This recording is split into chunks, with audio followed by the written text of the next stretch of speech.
बिस्मिल्लाहिर्रहमानिर्रहीम। अस्सलाम वालेकुम बच्चों, मेरा नाम अकबर अहमद हुसैन है और आप लोग मेरा चैनल देख रहे हैं लर्न विद अकबर अहमद। तो बच्चों आज जो है हम डेटा एनालिटिक्स यूनिट नंबर 5 है, इसमें नया लेक्चर स्टार्ट करने जा रहे हैं, लेक्चर नंबर 6। और ये हमारे पास जो टॉपिक है बच्चों, ये हमारे पास जो टॉपिक है बेसिकली हमारे पास ये टॉपिक है लीनियर रिग्रेशन। बच्चों ये आपके पेपर के पॉइंट ऑफ व्यू से very very important paper topic है, लिहाजा आप लोगों ने इस टॉपिक को बड़े अच्छे तरीके से समझना भी है। और ये आपके बच्चों लॉन्ग क्वेश्चंस के लिए बहुत ज़्यादा इंपॉर्टेंट है कि अगर मैं एग्जामिनर होता तो मैं डेफिनेटली बात है डेटा एनालिटिक्स में इस वाले क्वेश्चन को ज़रूर जो है कंसीडर करता जब मैंने अगर पेपर बनाना होता। तो बच्चों सबसे पहले देख लेते हैं कि जी रिग्रेशन क्या होती है, ठीक है। तो रिग्रेशन बच्चों हमारे पास जो है बेसिकली रिग्रेशन का पर्पज़ क्या होता है कि आपके पास जो है आपके पास जो डिफरेंट वेरिएबल्स होते हैं उनके दरमियान में जो रिलेशनशिप बनाना होता है ना, वो आपका रिग्रेशन का काम होता है। यानी कि आपके पास वेरिएबल्स होंगे, ठीक है, जो आपके मॉडल जब आप क्रिएट करेंगे तो वहाँ पे एज अ इनपुट भी काम करेंगे और आउटपुट भी देंगे। तो इन वेरिएबल्स के दरमियान में जो रिलेशनशिप क्रिएट किया जाता है वो कौन करके देता है बच्चों, वो हमें करके देता है रिग्रेशन करके देता है। ठीक हो गया। मिसाल के तौर पे बच्चों आप लोगों ने मैथ में पढ़ा होगा फंक्शन कि y इज इक्वल टू आपके पास क्या होता है f ऑफ x होता है, ठीक है। अब x और y के दरमियान में जो रिलेशनशिप क्रिएट होता है इसको आप क्या बोलोगे, इसको आप बोलोगे कि ये रिग्रेशन है। किस तरीके से रिग्रेशन है, देखिए बच्चों आपके पास जो x है ये क्या है, ये एक इंडिपेंडेंट वेरिएबल है। ठीक हो गया, इंडिपेंडेंट वेरिएबल है यानी x की कुछ वैल्यूज होंगी 1 2 3 4 5 6 और आपकी जो y की वैल्यू होगी वो क्या होगी, वो बेसिकली x पे डिपेंड हो रही है। यानी कि अगर आप यहाँ पे x को देंगे 1 देंगे तो आपका y भी क्या हो जाएगा 1 हो जाएगा। अगर आप x को 2 दे देंगे तो y भी आपका क्या हो जाएगा 2 हो जाएगा। तो ये सारा काम बच्चों क्या होता है इन दो स्टेब्लिश वेरिएबल्स के दरमियान में, यानी कि जो x आपके पास इंडिपेंडेंट वेरिएबल था और y आपके पास डिपेंडेंट वेरिएबल था, तो ये कौन करता है बच्चों, ये रिग्रेशन करती है। ठीक हो गया बच्चों। तो अब आ जाते हैं बच्चों लीनियर रिग्रेशन क्या होती है। तो linear regression is a common statistical model, ठीक है। तो बच्चों आप लोगों को मैंने लास्ट लेक्चर में बताया था कि स्टैटिस्टिकल मॉडल क्या होता है, कि ऐसा मॉडल होता है जो कि आपके इन्वायरमेंट वर्ल्ड के साथ फेमिलियर होके फिर क्या करता है, फ्यूचर को क्या करता है, प्रिडिक्ट करता है। लिहाजा ये आपके पास एमसीक्यूज पॉइंट ऑफ व्यू से भी आपने इस पॉइंट को याद कर लेना है कि जो लीनियर रिग्रेशन होता है ये क्या होता है, आपके पास एक स्टैटिस्टिकल मॉडल होता है। स्टैटिस्टिकल मॉडल मैंने लास्ट लेक्चर में बहुत अच्छी तरीके से कवर किया हुआ है, तो आप वो काइंडली वीडियो जरूर देख लीजिएगा, उससे आप लोगों को और अच्छी तरीके से समझ आ जाएगी। तो ये क्या होता है, एक स्टैटिस्टिकल मॉडल होता है which is used to understand the relation between two variable. यानी कि ये क्या करता है, दो वेरिएबल्स के दरमियान में जो रिलेशनशिप क्रिएट हुआ होता है उसको क्या करता है, अच्छी तरीके से अंडरस्टैंड करता है। यानी कि वही वाला देखें कि आपके पास क्या था, y is equal to f of x था। अब यहाँ पे पता है कि आपका x जो है ये क्या है, ये आपका इंडिपेंडेंट वेरिएबल है और y जो है ये क्या है, डिपेंडेंट वेरिएबल है। यानी कि इनके दरमियान में जो रिलेशनशिप इस्टेब्लिश हुआ है इसको कौन हमें अंडरस्टैंड करने में हेल्प करता है, वो हमें करता है लीनियर रिग्रेशन करता है। अब इसमें क्या होता है, it is often use to predict one variable based on another. ऐसी बात है कि जी देखें जी आपका x इंडिपेंडेंट वेरिएबल था, इसकी बेस पे जो है आप y की वैल्यू को प्रिडिक्ट करेंगे। ठीक हो गया। इसी तरीके से मतलब कि ये आपका जो इंडिपेंडेंट वेरिएबल होता है उसको मद्देनजर रख के ही आप क्या करते हैं, अपने डिपेंडेंट वेरिएबल को प्रिडिक्ट करते हैं। Let us go through a practical example to explain how it's work. तो एक प्रैक्टिकल एग्जांपल देख लेते हैं जहां से हमें और अच्छी तरीके से समझ आ जाएगी कि ये किस तरीके से बच्चों क्या करता है, काम करता है। तो बच्चों ये आपके पास क्या हो गया, एक लीनियर रिग्रेशन की एक डिटेल थी। अब बच्चों हम आ जाते हैं एक एग्जांपल को देख लेते हैं और उसके बाद हम क्या करेंगे, इसको जो लीनियर रिग्रेशन के थ्रू उसको अप्लाई करेंगे। Imagine you run a small food stall in your town. यानी कि आपके शहर में जो है आप एक छोटा सा जो है फ्रूट की जो है आपने एक हट्टी बना के रखी हुई है या एक शॉप बना के रखी हुई है, and you want to predict how much money you will make each day based on the number of customer. तो आपने क्या करना है, आपने ये प्रिडिक्ट करना है कि हर रोज जो है आपके कस्टमर्स की नंबर पे आप कितना ज्यादा जो है आप अपने स्टॉल से पैसे कमा सकते हैं। अब होगा क्या, यहाँ देखिएगा, the number of customer is the independent variable the cost. यानी कि बच्चों आपके पास यहाँ पे जो नंबर ऑफ कस्टमर है ये आपके पास क्या है, ये आपके पास एक इंडिपेंडेंट वेरिएबल है, जिसको आप क्या समझेंगे, ये आपके पास एक एक्स वेरिएबल है, ठीक है। And the money you earn is the dependent variable. यानी कि जो आप अर्निंग्स कर रहे हैं इससे कस्टमर की बेस पे, ठीक है, तो वो आपके पास क्या हो जाएगा बच्चों, वो आपके पास एक डिपेंडेंट वेरिएबल हो जाएगा, ठीक है, जिसको आप क्या बोलोगे, वाई बोलोगे। अब होगा क्या कि ये एक्स जो है ये कॉज है, मतलब कि इसकी बेस पे जो है आपकी क्या होगी, आपकी जो है अर्निंग होगी, और इसको आप क्या बोलोगे, अफेक्ट बोलोगे। तो इसको आप दूसरे दूसरे अल्फाज में कॉज अफेक्ट रिलेशनशिप भी कहते हैं। We will use linear regression to understand this relationship and help your predict future earning. बस बच्चों आपको इस एग्जाम्पल से एक बात समझ आ गई होगी कि आपका जो नंबर ऑफ कस्टमर है ये आपके पास क्या है, ये आपके पास है इनपुट है। यानी कि जितने ज़्यादा कस्टमर ज़्यादा होंगे उतनी ज़्यादा आपकी क्या होगी, आपकी अर्निंग ज़्यादा होगी। और अर्निंग आपके पास क्या है, डिपेंडेंट है, वाई है, जिसको आप क्या बोलोगे, जो कि आपके पास आउटपुट होगी। यानी कि जब आप अपने स्टैटिस्टिकल मॉडल को इनपुट दोगे, इनपुट डाटा दोगे कस्टमर्स का, वो क्या करेगा, वो आपके आउटपुट की बेस पे आपको अर्निंग जो है वो क्या कर देगा बच्चों, प्रेडिक्ट कर देगा। तो बच्चों अब हम आ जाते हैं स्टेप वन में कि किस तरीके से जो है लीनियर रिग्रेशन को हम यूज़ करेंगे। यहाँ से बच्चों बहुत ही इंपॉर्टेंट चीज़ स्टार्ट होने वाली है, लिहाजा आप लोगों ने इसको बड़े अटेंटिवली होकर समझना है। अगर आप लोगों को ना समझ आए तो काइंडली आप लोग दोबारा इस वीडियोस को देख लीजिएगा, और फिर भी ना समझ आए तो आप लोग कमेंट करके पूछिएगा। तो सबसे पहले बच्चों क्या होगा कि हम लोगों ने डाटा को कलेक्ट करना है। To build a linear regression model we need data. ऐसी बात है, लास्ट लेक्चर में भी बताया था कि जब तक आप अपने मॉडल को ट्रेन करने के लिए डाटा ही नहीं दोगे वो काम ही नहीं करेगा। Let us assume you have recorded the number of customers and your daily earning for last 5 days। ठीक हो गया। यहाँ पे देखिए बच्चों मैंने एक टेबल बना लिया है, ये मेरे पास नंबर ऑफ कस्टमर का टेबल है और ये मेरे पास नंबर ऑफ डेली अर्निंग का है। तो यहाँ से देखें जो नंबर ऑफ कस्टमर था ये मेरे पास एक्स था, मतलब कि ये मेरे पास इंडिपेंडेंट वेरिएबल है, और जो मेरी डेली अर्निंग है ये मेरे पास वाई है जो कि मेरा डिपेंडेंट वेरिएबल है। ये मेरी इनपुट होगी और ये मेरी क्या होगी, प्रेडिक्टेड आउटपुट होगी। तो यहाँ से देखिएगा बच्चों आपके पास जो है डे वन देखें तो आपके पास 10 कस्टमर आए और आपकी अर्निंग कितनी होगी बच्चों, 500 रुपये होगी। फिर आप डे टू पे चले गए, आपके कस्टमर कितने आ गए, 15 आए, तो आपकी अर्निंग कितनी चलेगी, 700 चलेगी।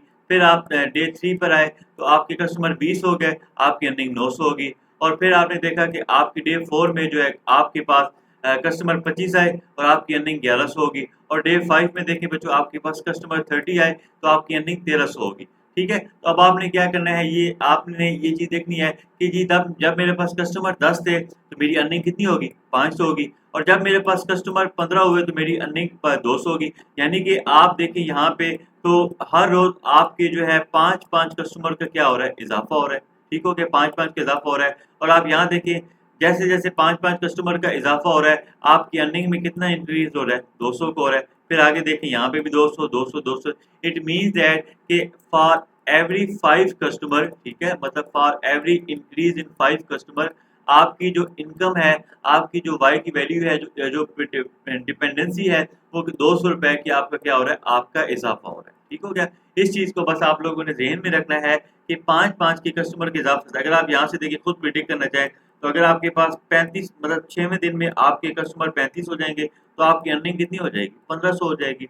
यानी क्या पता चल रहा है कि आपके customer 5 number of person 5 increase हुए कस्टमर में आपकी जो इनकम थी वो 200 का इजाफा हो गया। ठीक है, तो ये चीज़ जो होती है ये आपके पास हो गया कि एक प्रिडिक्शन के तहत आपके मॉडल को आप लोगों को पता चल गया किस तरीके से उसने काम करना है। Here the number of customer is our independent variable and the daily earning are our dependent variable. ठीक हो गया बच्चों, तो ये हमारे पास क्या हो गया, स्टेप वन में किस तरीके से लीनियर रिग्रेशन जो है बच्चों काम करती है। ठीक हो गया बच्चों। तो बच्चों अब हमने स्टेप वन देख लिया, अब हम आ जाते हैं बच्चों स्टेप टू पे। तो ये बहुत ही इंपॉर्टेंट स्टेप है बच्चों, आप लोगों ने प्लीज इसको अटेंटिव होकर देखना है, वेरी वेरी इंपॉर्टेंट। अगर बच्चों आप लोगों को ये स्टेप समझ आ गया तो आगे जो 3 4 5 स्टेप्स है वो आप लोगों के लिए बहुत आसान हो जाएंगे। Understanding the linear regression formula, the formula for linear regression is. तो बच्चों ये फार्मूला आप लोगों ने याद कर लेना है कि y इज इक्वल टू आपके पास क्या होता है, b naught plus b one into x. ठीक है, और प्लस ई आपके पास होता है कि एरर, जब आपका मॉडल फाइनल आउटपुट देगा, एक आपकी एक्चुअल आउटपुट होगी और एक आपकी प्रेडिक्टेड आउटपुट होगी, उसका जो डिफरेंस निकालेंगे वो आपका एरर आ जाएगा। तो y आपके पास क्या होता है बच्चों, ये आपके पास एक मेन डिपेंडेंट वेरिएबल था। ठीक हो गया, जिसके इस केस में हमारे पास क्या है, ये हमारे पास है कि जो हमारी कस्टमर की जो है डेली की डेली क्या हो रही है बच्चों, अर्निंग हो रही है। और x क्या है हमारे पास, यहाँ पे हमारे पास नंबर ऑफ कस्टमर, यानी कि जितना जितना हमारे कस्टमर का इजाफा हो रहा होगा उसकी बेस पे जो है ये क्या करेगा बच्चों, काम करेगा। अब बी जीरो क्या होता है बच्चों, ये आपके पास होता है स्लोप। स्लोप का मतलब क्या होता है, चेंज चेंज, मतलब कि आपकी जो अर्निंग है वो चेंज हुई है on the base of change in customer, ठीक है। अब बी जीरो का मतलब है कि जब आपके पास कोई कस्टमर नहीं होगा, यानी कि जब आपके पास एक्स इक्वल टू जीरो होगा, ठीक है, यानी कि यहाँ पे आपका कस्टमर कोई नहीं होगा लेकिन फिर भी आपकी कहीं ना कहीं पे आपकी जो है अर्निंग हो रही होगी। बी वन क्या होगा आपके पास कि स्लोप इंटरसेप्ट होगा, यहाँ पे change in y over change in x, मतलब कि जितना ज़्यादा आपकी अर्निंग जो चेंज जो हो रहा होगा उसको आप चेंज इन कस्टमर पे क्या करोगे, डिवाइड करोगे। तो यहाँ पे देखिएगा y is the dependent variable in our case daily earning, x is the independent variable the number of customer, b0 is the intercept जिसको आप स्लोप बोलते हो which is the starting value of y when x is equal to 0, ठीक है। b1 is the slope which shows that how much change with each unit increase in x, मतलब ये बच्चों इस तरीके से होगा। अभी हम b1 आगे निकालेंगे, b1 इज इक्वल, इसको आप m भी बोलते हो और आप इसको बोलते हो कि ये आपके पास स्लोप है, और ये बेसिकली क्या होगा, ये आपके पास होगा change in y over change in x। ये फार्मूला बस आप लोगों ने याद कर लें। चेंज इन y का मतलब क्या है, चेंजेस इन अर्निंग, डेफिनेटली बात है डे वन में आपने देखा आपकी जो थी वो 500-700 रुपये इनकम थी, आगे 900 होगी, वो जो चेंज था वो आपका हो गया। कस्टमर में चेंज में देखा कि पहले दिन 15 थे, फिर आगे दिन 20 हो गया। तो ये चीज़ आपके पास क्या होती है, ये बी वन स्लोप इंटरसेप्ट होता है, और ये क्या होता है आपके पास एरर टर्म होता है which account for the difference between the predicted and actual value. यानी कि बच्चों आपने देखा यहाँ पर, आपने देखा कि 30वें दिन आपकी 1300 थी, लेकिन आपके पास 30 कस्टमर थे, लेकिन जब आपके पास 35 कस्टमर हुए और आपकी जो अर्निंग होगी 1500 होगी, लेकिन जब आपने मॉडल से प्रिडिक्ट करवाई तो वो 1450 होगी। तो ये जो एरर आप निकालोगे, चेंज इन एरर होगा, ये आपके पास क्या होगा कि 1450 में से आप क्या करोगे, 1500 की वैल्यू निकलोगे, तो आपके पास -50 का क्या आ गया, डिफरेंस आ गया। ये आपके पास क्या हो गया, ये आपके पास एरर हो गया। तो बस आपने इस फार्मूले को याद कर लेना है और आगे हम वैल्यू निकालेंगे, उससे आप लोगों को और इसकी अच्छी तरीके से समझ आ जाएगी किस तरीके से ये लीनियर रिग्रेशन का फार्मूला काम करता है। तो ये आपके पास बच्चों लीनियर रिग्रेशन का फार्मूला आ गया था। अब बच्चों देखिएगा यहाँ से हमारी गेम स्टार्ट होनी है कि सबसे पहले हमने क्या करना है, हमने लीनियर रिग्रेशन मॉडल को बनाना है। तो फार्मूला आप लोगों को पता है, y is equal to b0 plus b1 multiply by x और प्लस एप्सिलॉन ई। अभी फिलहाल आप इसको जरा इसको जो है इग्नोर भी कर सकते हैं, फिलहाल इसको हम शामिल नहीं करते। जब हम प्रिडिक्टेड और एक्चुअल वैल्यू निकालेंगे तो वहाँ पे देख लेंगे। तो बच्चों अब सबसे पहले हमारे पास जो सवाल होता है कि हमने क्या करना है बच्चों, हमने b1x को फाइंड, ठीक हो गया, b1x को फाइंड करना है। आप यहाँ पे देखिएगा ये आपके पास कस्टमर थे, ये आपके पास इंडिपेंडेंट वेरिएबल था, और यहाँ पे देखिए अर्निंग आपके 500, 700, 1100, 300। तो आपने क्या करना है, आपने क्या करना है, b1 फाइंड करना है। b1 कैसे फाइंड होगा आपके पास कि आपके पास m इज इक्वल टू आपके पास आ जाएगा change in y over change in x आ जाएगा। आप कोई भी दो पॉइंट ले लें, भले आप ये दो ले लें क्योंकि डिफरेंस दोनों का सेम ही, सबका सेम ही आ रहा है। तो मिसाल के तौर पे मैं इनको ले लेता हूँ, तो मैं ले लेता हूँ जी, मेरे पास क्या आ जाएगा 900 माइनस क्या आ जाएगा बच्चों, मेरे पास 700 आ जाएगा, और डिवाइडेड बाय, अब इसकी वैल्यू क्या थी मेरे पास थी 20 माइनस 15 थी, तो ये मेरे पास क्या आ जाएगा बच्चों, ये मेरे पास आ जाएगा 200/5, और मेरे पास जो चेंज इन वाई क्या आ गया 40 आ गया। यानी कि फॉर ईच कस्टमर तो जो उसकी अर्निंग हो रही है वो हमारे पास क्या है, वो हमारे पास है 40 रुपीज़ है। तो बच्चों आप लोगों ने देख लिया कि हमने बी वन जो फाइंड किया वो हमारे पास कैसे आया, वो हमारे पास आ गया 40 आ गया। इसका मतलब है कि हर कस्टमर अगर एक कस्टमर होगा तो हमारी जो अर्निंग है वो कितनी होगी, 40 हो जाएगी। और अगर इस तरीके से हमारे 5 कस्टमर हो रहे हैं तो हमारी अर्निंग कितनी हो रही है, 200 हो रही है। इसका मतलब है कि ये चीज़ जो है यूनिट ऑफ कस्टमर जो है ये आपकी अर्निंग पे डिपेंड कर रहा है, ठीक हो गया। If you notice for every 5 customer earning go up by 200 rupees, so for each new customer, तो ये देखिए ये हमारे पास B1 आ गया। This mean that every new customer add 40 rupees to our earning, ठीक है। तो इस तरीके से हमने क्या कर लिया बच्चों, हमारे पास जो था फार्मूला था y is equal to b naught plus b1 into x, और अब ये आ गया। इसका मतलब हमने देखा b0 इज इक्वल टू हमारे पास b1 कितना आ गया बच्चों, तो हमारे पास b1 आ गया 40 इंटू एक्स, ठीक है। तो अब बच्चों हमारे पास अगला काम क्या होगा कि हम लोग जो है b0 को फाइंड करेंगे कि वो बच्चों किस तरीके से फाइंड होता है, उसको जरा हम देख लेते हैं बच्चों।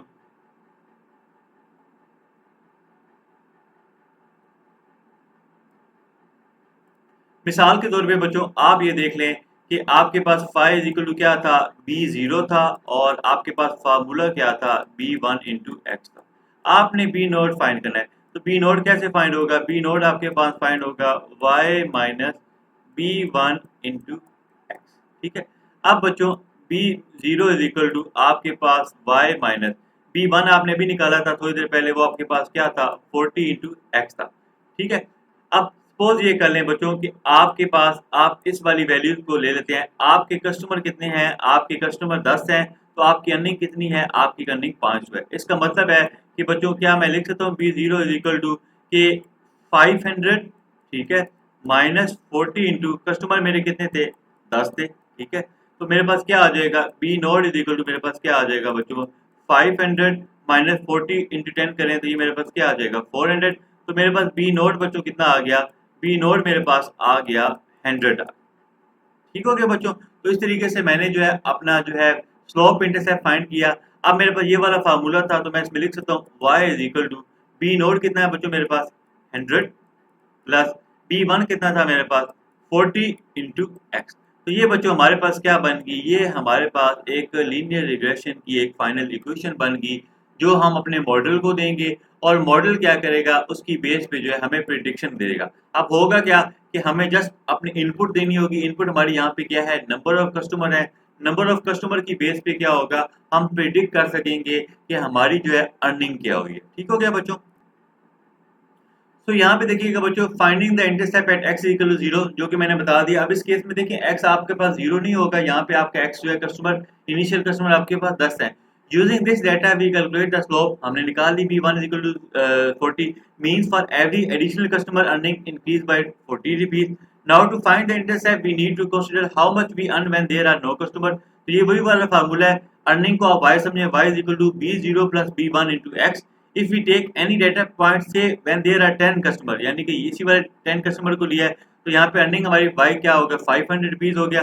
सब्स्टिट्यूटिंग दिस वैल्यू, ये मैंने सारी वैल्यू फाइंड करके आपको बी नॉट फाइंड कर दिया। This mean that based on that data if no customer shown up you will still expect to make 100 rupees may be from regular customer और other fix earning. So the intercept value of 100 rupees represent the minimum amount you will, यानी कि अगर बच्चों आपके पास कोई customer नहीं भी आएगा फिर भी आपकी जो अर्निंग है वो क्या होगी, वो आपकी 100 पे जो है वो रुकी रहेगी। तो ये बच्चों आपके पास एक फाइनल इक्वेशन आ गई है। ठीक हो गया। अब बच्चों हम यहाँ पे आ जाते हैं स्टेप नंबर 4 पे आ जाते हैं कि आपने इंटरप्रेटिंग द मॉडल करना है। Once the model is built we can use it to predict future earning. अब आप क्या करोगे, आप अपनी फ्यूचर अर्निंग भी करोगे। मिसाल के तौर पे वही वाला फार्मूला था, B0 आपके पास क्या था 100 था, B1 आपके पास क्या था 40 इंटू एक्स। ये आपके पास एक लीनियर रिग्रेशन की इक्वेशन आ गई थी। अब आप यहाँ पे देखिएगा बच्चों, if you expect 22 customer tomorrow the predicted earning will be, x आपका क्या हो गया, यहाँ पे एक्स आपके पास हो गया 22 हो गया। तो यहाँ पे वैल्यू सब्स्टिट्यूट करें, यहाँ पे इन्होंने किया हुआ है 100 प्लस 40 इंटू 100 प्लस, आपके पास कितनी होगी 980 रुपीज की जो है अर्निंग आप एक्सपेक्ट करें। This mean that with 22 customer you can expect to around 980 rupees. ठीक हो गया बच्चों। तो ये बच्चों हमारे पास ये जो प्रिडिक्शन थी 980 की, ये हमारे मॉडल ने जो है प्रिडिक्ट कर दी। अब आइए बच्चों हम दोबारा से अपने मॉडल को टेस्ट कर लेते हैं कि क्या हमारे मॉडल ने जो है वो प्रिडिक्शन सही कर रहा है या नहीं कर रहा। After building the model it is important to test it using new data. Let us say on the 6th day 28 customer visit your stall and you earn rupees 1250। ठीक है, मिसाल के तौर पे आपके पास 6वें दिन आपके कस्टमर्स आए और आपके 28 कस्टमर है और आपके स्टॉल से आपने जो अर्निंग की उस दिन की वो आपने हिसाब लगाया 1250 रुपए। ठीक है, अब आपने यही वाली अर्निंग को टेस्ट करना है कि क्या मेरा मॉडल भी इतनी ही अर्निंग प्रिडिक्ट करता है या नहीं करता।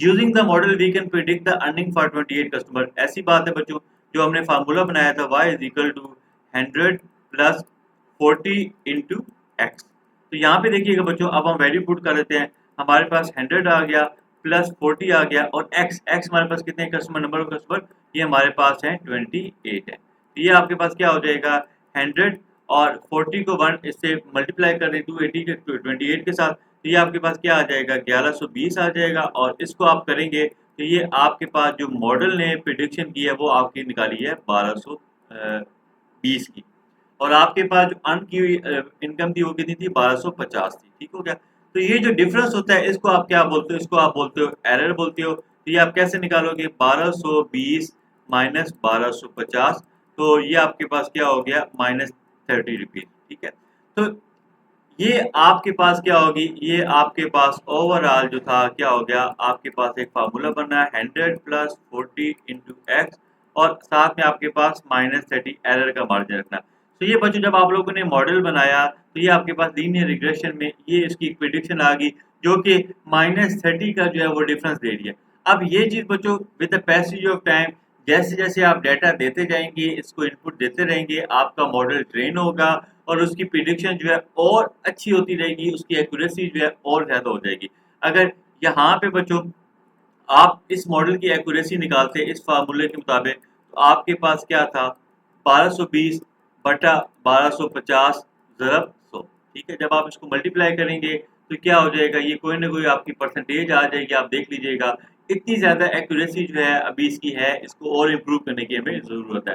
तो इस तरीके से बच्चों क्या होता है कि जब भी हम मॉडल्स बनाते हैं, हम लीनियर रिग्रेशन और आगे जब हम लॉजिस्टिक रिग्रेशंस को अप्लाई करेंगे, हम बेसिकली क्या कर रहे होते हैं, हम प्रिडिक्शन कर रहे होते हैं कि हमारे मॉडल की जो है कितनी जो है प्रिडिक्शन जो है वो स्ट्रॉन्ग होगी depending upon the circumstances, depending upon the environment. ठीक हो गया।